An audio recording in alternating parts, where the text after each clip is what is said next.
আসসালামু আলাইকুম গাইস, কেমন আছেন আপনারা? আজকে আমরা রান্না করব তেলাপিয়া মাছ দিয়ে, শুটকি দিয়ে আর কাঁঠালের বিচি দিয়ে।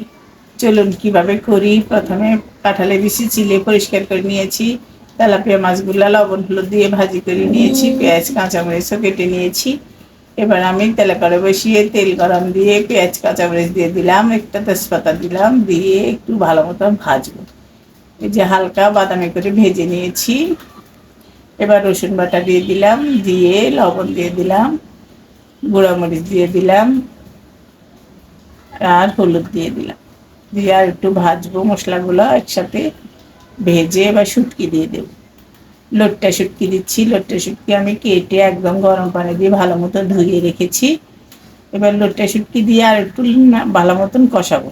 আর 1-2 প্যাকেট টমেটো সস দিব, দিয়ে আর একটু ভালো মতো নাড়বো। নেড়ে এবার পানি দিয়ে দেব। পানি দিয়ে শুটকিগুলো আমি কিছুক্ষণ কষিয়ে নেব। এই যে ভালো মতন কষাবো ঢাকনা দিয়ে।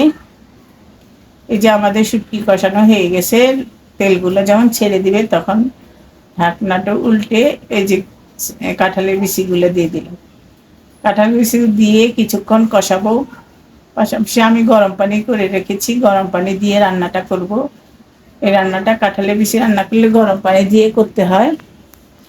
এবার আমি ভালো মতন মশলা দিয়ে মশলার সাথে শুটকির সাথে কাঁঠালের বিচিটা কষিয়ে নিলাম, নিয়ে এবার গরম পানি দিয়ে দেবো।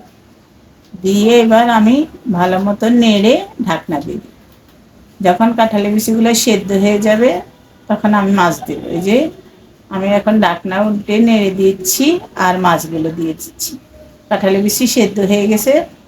এবার ঢাকনা দিয়ে আরও কিছুক্ষণ রান্না করে আমি নামিয়ে নেব। এভাবে কাঁঠালের বিচি দিয়ে, শুটকি দিয়ে, মাছ দিয়ে রান্না করে খেয়ে দেখবেন, খুব টেস্টি হয়। এটা আমাদের নোয়াখালীর রান্না। এবার আমি কিছু ধনেপাতা দিয়ে নামিয়ে নেব। এই যে রান্নাটা কত সুন্দর হয়েছে, আপনারা করে খেয়ে দেখবেন। আর আমাদের রান্নাটা যদি আপনাদের পছন্দ হয় তাহলে আমাদের চ্যানেলটা সাবস্ক্রাইব করে দিবেন, লাইক করে দিবেন, শেয়ার করে দিবেন, ফেসবুকে ফলো করে দিবেন। আজ এ পর্যন্ত। আল্লাহ হাফেজ। যে যেখানে আছেন ভালো থাকেন, সুস্থ থাকেন। আর আমি ভালো ভালো রেসিপি দেওয়ার জন্য আমার জন্য দোয়া করবেন।